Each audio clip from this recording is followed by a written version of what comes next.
Live from New Delhi, you're watching DD India Live, India's voice to the world. I'm Preeti Kaur. Coming up in the next 30 minutes. Prime Minister Narendra Modi hails NDA's emphatic victory in Bihar Assembly elections, calls it a mandate for development, good governance and social justice. National Democratic Alliance heads for landslide victory in Bihar, crosses the 200 mark.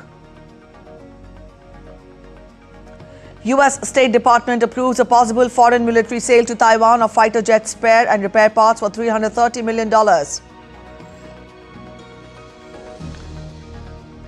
And South Korea and United States sign an MOU on $350 billion strategic investment.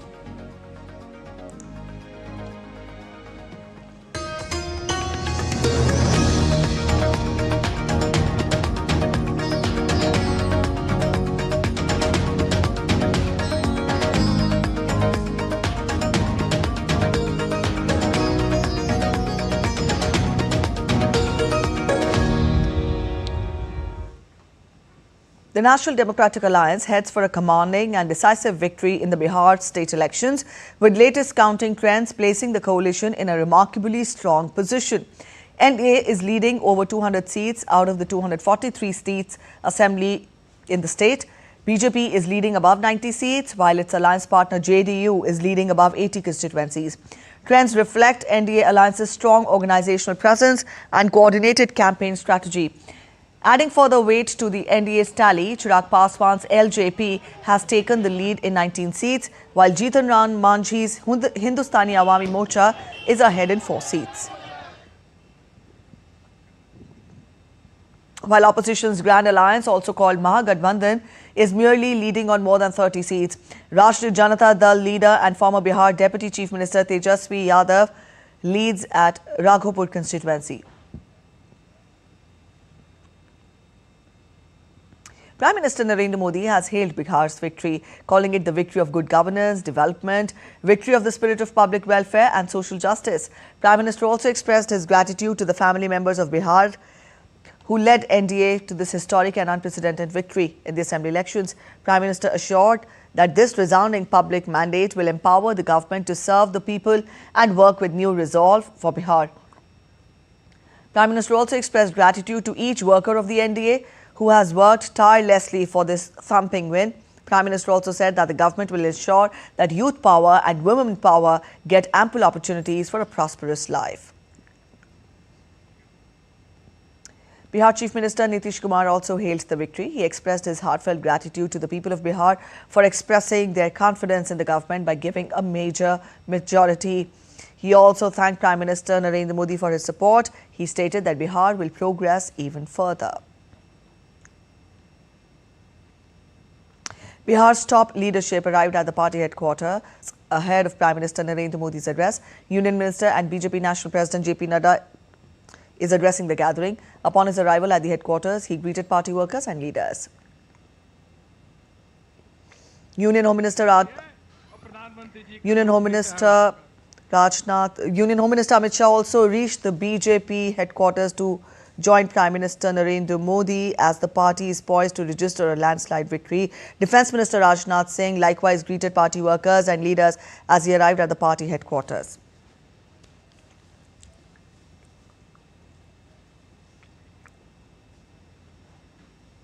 The assembly polls in Bihar also saw good performance by NDA alliance partner Lok Jan Shakti Party, as the party is leading on 20 seats out of 29 contested. LJP leader and Union Minister Chirag Paswan stressed that the people of Bihar, with their history of patience, have chosen stability and development. बिहारियों ने हमेशा संयम से काम लिया है और उन्होंने हमेशा सही का चुनाव किया है। मैं मानता हूं कि 90 का जंगल राज कतई कोई वापस नहीं चाहेगा कि किसी भी कीमत पर लौटे, और इसीलिए ना सिर्फ एग्जिट पोल के कारण मैं ये बयानबाजी कर रहा हूं, बल्कि हम सबकी मेहनत पर मुझे विश्वास है। जो एनडीए के नेताओं ने मेहनत हम लोगों ने की है और जो रुझान हम लोग को जमीन से मिले हैं, हम लोग एक बड़ी मार्जिन के साथ हम लोग सरकार बनाने जा रहे हैं। 150 का आंकड़ा हम लोग पार करेंगे, ये मेरा विश्वास है। और एक मजबूत, स्थिर और विकास की सोच वाली सरकार अगले 5 साल बिहार को बदलने की दिशा में लेकर जाएगी।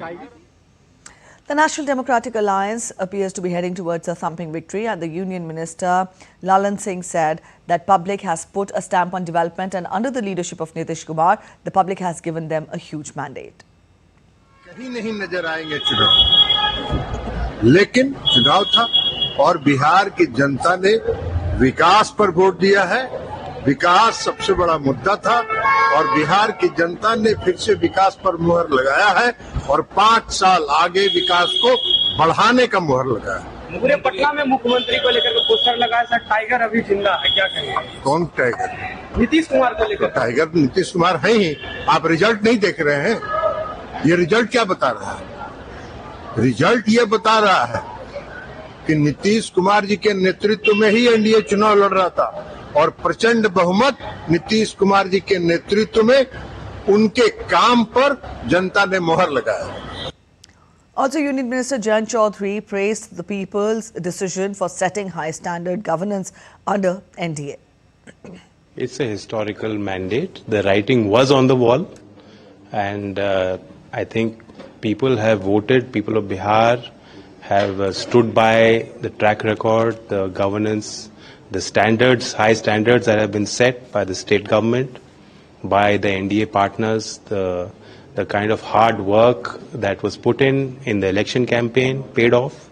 This is a vote for continuity, it's a vote for stability, it's a vote for continuing the reform, for upgrading the education system, public service delivery. All right, our correspondent Gautam is joining us from Bihar. Gautam, you've had a long day, but when we talk of the astounding victory, the astounding results, then how do you analyze the Bihar elections 2025? What were the surprises? What were the hits and misses? Well, the biggest surprise, Preeti, was the fact, in fact, two of them. One was, of course, the jump in the turnout that we saw. An unprecedented jump which was beyond, 9.5%, almost 10% compared to the previous election, 67.13%. And the jump that the turnout among women in particular was very, very remarkable, 71 point something percent. Then again, something that was not anticipated. And the fact that the polling was completely peaceful, there was no repoll ordered or sought even, no complaints at all, in a state which once used to be known for jungle raj or lawlessness, and even in times of elections there used to be reports of bogus voting, booth capturing, a lot of violence, people died in elections in large numbers previously in Bihar.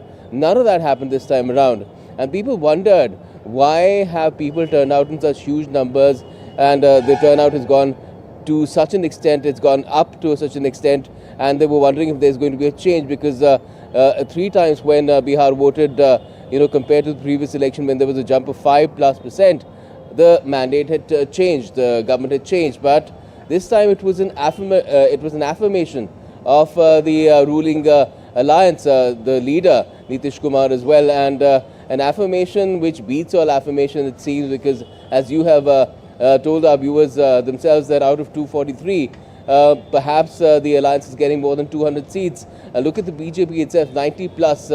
I don't know what the exact projection is right now on our screens, but it contested on 101 seats, so did the JDU. But look at the hit rate of the BJP.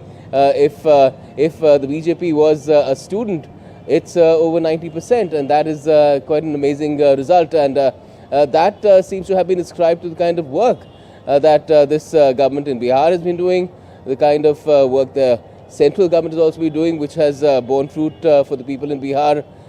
In terms of big tickets projects, of course, visible projects. There's Patna Metro that's it's already online, and there's more happening in that as well. Apart from that, a double-decker flyover. We've heard about the Makhana board, the AIMS in Darbhanga. We had the airport many years ago earlier being put in motion, and people have been using these services and benefiting from them. Connectivity has gone to another level altogether. But a lot of undercurrent was added with the kind of benefits that were rolled out for women, 10,000 rupees in their bank accounts. Also for, in terms of pension for the elderly, for the widowed, and also for the differently abled, the Divyangs, the hike that came there, 400 to 1,100 rupees a month. It all added up to deliver this sort of a mandate in favor of the NDA. All right, so Gautam, it was the development, basically part of the agenda that helped BJP garner, NDA in fact, as a team garner these votes. But then what went wrong with the opposition? What went wrong with the Mahagathbandhan? They left no stone unturned to ensure that they emerged victorious. But then eventually the writing on the wall was clear, isn't it? Yes, I mean, it's a complete wipeout that the Mahagathbandhan is looking at. Look at the fate of Tejasvi Yadav, who became once Deputy Chief Minister. The last time his was the largest party, single largest party in the assembly, and now getting some 25 to 30 odd seats, being left nowhere really. The Congress further decimated in the state. So it seems like the Mahagathbandhan represents a lose-lose alliance where each of the parties, the constituents, are diminishing each other in terms of the kind of campaign they ran as well. They came up with promises which people did not really see would be implementable. They did not seem genuine, that every family member in every family in Bihar will get, at least one family member will get a job. Similar pension announcement, 30,000 rupees. It seemed unrealistic. The other was, of course, the harking back to the Jungle Raj era. The NDA alliance did not leave any stone unturned where, tom-tomming that fact was concerned, that when Lalu or Rabri Devi, when Lalu went to jail, she became the chief minister. When they ruled, there was complete lawlessness. There was Gunda Raj, extortion happening day in, day out. And people were really, really fed up, which is why things changed in favor of Nitish Kumar, and they have remained changed for all these years. And the people seem to be okay with that. They seem to be, in fact, encouraging that, saying that, well, Bihar has been known to be a poor state. It has had a bad fate where nature is concerned. Floods have been hitting Bihar on a regular basis. And we have had, because of the lawlessness situation as well, big industry not coming up and setting up, home here, and jobs not being generated. But they're looking with a lot of hope now to this double engine that is there in Bihar to change that situation as well, bring industry here as well at all levels, from small to medium to large. And that is going to be the test for Nitish Kumar and this alliance, the NDA, for the coming 5 years. It seems we are still to hear as to when Nitish Kumar will be sworn in, but I'm sure it will happen in just a few days from now, if not immediately. And then, of course, the work will begin to building a better Bihar. All right. Thank you so much, Gautam, for joining in with those updates and insights. Changing track to other updates, the 30th edition of CII Partnership Summit 2025 was inaugurated on Friday in Visakhapatnam, Andhra Pradesh. The event was graced by Vice President of India, C.P. Radhakrishnan, along with Minister of Commerce and Industry, Piyush Goyal. During the summit, the Vice President invited investors, calling it the right time to invest in India. Right time for you to invest in the fastest growing economy of the world. You have come in the right time, you have come to the right place, you have come with the right ideas. That means the success is going to be yours. Any sector, whether it is food process, whether it is blue economy or green economy, this is the right time to invest in India, and you all are welcome. Addressing the event, Minister Goyal recommended 3 key points to expand global cooperation. I offer 3 key recommendations to expand global cooperation. 1, let's facilitate two-way investments by lowering trade barriers and creating an open, transparent environment that enables the free flow of goods, services and capital. Second, let's strengthen technology cooperation by co-developing frontier technologies and investing in high-impact innovation. Third, let's build and sustain trust through transparent governance and predictable policy frameworks that promote long-term partnerships. Union Petroleum and Natural Gas Minister Hardeep Singh Puri visited the HD Hyundai Heavy Industries shipyard in South Korea on Friday as part of the high-level meetings in the country aimed at strengthening maritime and shipbuilding cooperation under India's Maritime Amrit Kal Vision 2047. During his visit to the world's largest shipyard, Puri highlighted major opportunities for Korean companies to make in India for the world, noting India's fast-growing energy and shipping sectors and the expectation that nearly 20% of global vessels will be linked to India in the next years. You're watching DD India Live. We're heading for a short break, but after the break, BBC apologizes to Trump over panorama added. And a royal gun salute marks King Charles' 77th birthday in Green Park.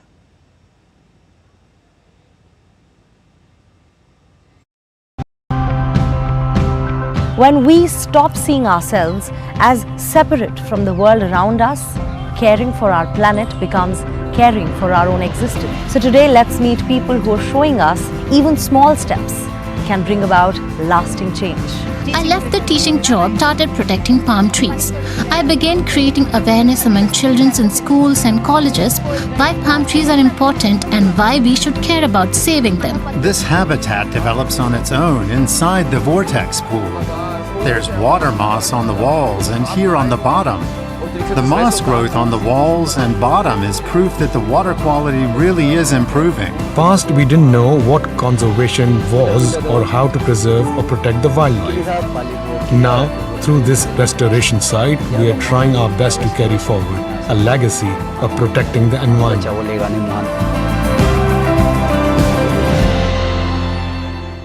Can the U.S. launch a bombing campaign against Iran? The Philippines vessel suffered structural damage. The saga of child sexual abuse is the United States China's debt trap strategy. Truth is stranger than fiction. But sometimes hard to uncover.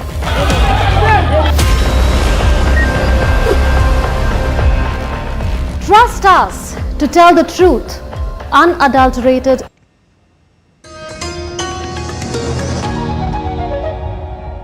Welcome back. After the break, you're watching DD India Live. In international updates, the British Broadcasting Corporation (BBC) issued a personal apology to United States President Donald Trump on Thursday, regretting the editing of a documentary that misleadingly spliced his January 6, 2021 speech to suggest that he incited violence during the U.S. Capitol storming. Aired on Panorama just before the 2024 election, the program prompted legal threats of a $1 billion defamation suit unless withdrawn with compensation. The broadcaster denied any legal basis for claims, removed the film from platforms, and announced no rebroadcast plans. The BBC said it was also investigating a possible second instance in which a speech by US President Trump was edited in a misleading way. The BBC said on Thursday that its chairman had sent a letter to US President Donald Trump apologizing for a misleading edit of one of his speeches, but rejected that it was ground for a defamation lawsuit. BBC Chair Samir Shah apologized personally and to Parliament, calling it an error of judgment. Amid resignations, bias allegations and a leadership vacuum, the corporation probes similar NewsNight edits reported by the Telegraph.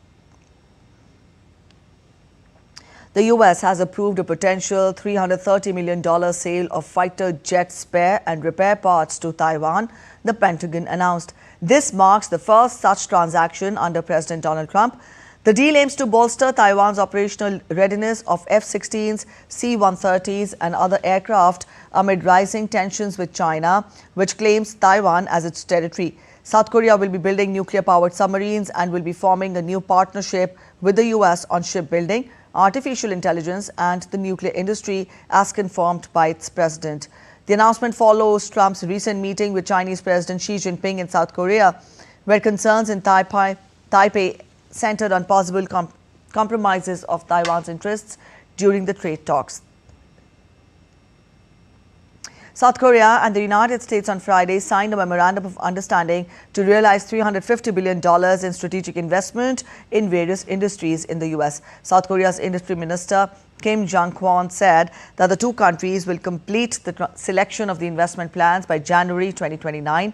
Additionally, South Korea's top presidential policy advisor Kim Yong-byom earlier said that the United States has agreed to apply terms to South Korea for semiconductor tariffs that are no less favorable than for Taiwan. German Defense Minister Boris Pistorius hosted his counterparts from the Group of Five in Berlin on Friday to discuss ways to strengthen Europe's security and defense, as well as the ongoing situation in Ukraine. The Group of Five format, which was established by Pistorius 1 year ago, consists of Germany, Britain, France, Italy and Poland. Warsaw is represented at today's meeting by a state secretary, while Ukrainian Defense Minister Denis Shmyhal participated via video link. Fresh strikes reported in the Russia-Ukraine conflict. A Russian strike caused heavy destruction in Kyiv, with rubble-filled corridors and windows blown out through a newly built residential complex with no tenants inside. The strike was part of a massive overnight assault that killed at least 4 and wounded dozens. President Zelensky said Russia used around 430 drones and 18 missiles, calling it one of the biggest strikes in the capital. Meanwhile, Ukrainian drone strikes damaged buildings and a docked ship in Russia's Black Sea. A top Russian nuclear official said that around 8 Ukrainian drones tried to attack the Novovoronezh nuclear power plant, but all were shot down. Officials said 3 crew members and 1 city resident were injured and 6 buildings, including 4 residential blocks, were hit. President Zelensky said Ukraine used long Neptune missiles on targets in Russia.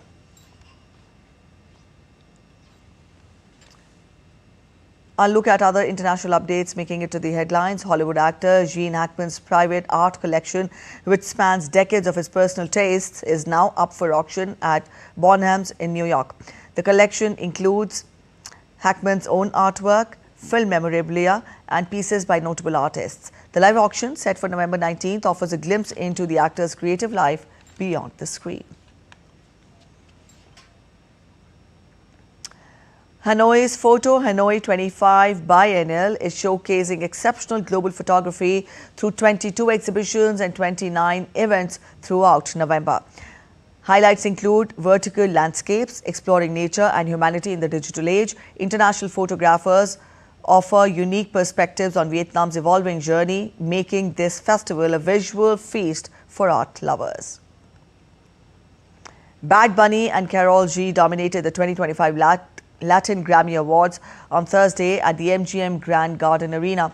Bad Bunny's debut Más Fotos won the Album of the Year along with the Best Urban Music Album and Best Urban Song, while Karol G took Song of the Year for Si Antes Te Hubiera Conocido. Now, the night celebrated both veteran legends and emerging stars with heartfelt speeches and show-stopping performances.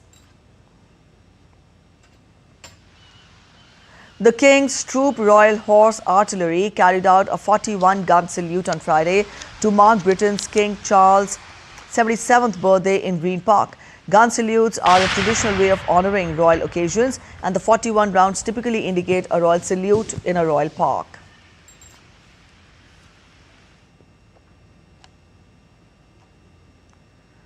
Veteran Bollywood actress Kamini Kaushal, known for her iconic roles in films like Biraj Bahu 1954 and Arzu 1950, has passed away at the age of 98 in Mumbai. A neighbour close to her family confirmed the news. Kaushal, one of the leading actresses of Indian cinema's golden era, starred in over 70 films across 7 decades, sharing the screen with legends like Dilip Kumar, Raj Kapoor and Dev Anand. She made her mark with Neecha Nagar 1946, which won the Grand Prix at the first Cannes Film Festival, and continued to work in television, most notably in Chand Sitare. On to sports now. India had a perfect outing for the opening day of the first Test match against South Africa at the Eden Gardens in Kolkata. Jasprit Bumrah picked up his 16th 5-wicket haul to help India skittle out Proteas for 159 runs after South Africa's captain Themba Bavuma opted to bat first. Bumrah finished with 5 for 27 from 14 overs. For South Africa, Eden Markram top scored with 31. Mohammad Siraj and Kuldeep Yadav took 2 wickets each, while 1 wicket went to Akshar Patel. India finished on 37 for 1 in 20 overs at stumps, trailing South Africa by 122 runs. India lost the wicket of Yashasvi Jaiswal, but KL Rahul and Washington Sundar saw out the day for the hosts.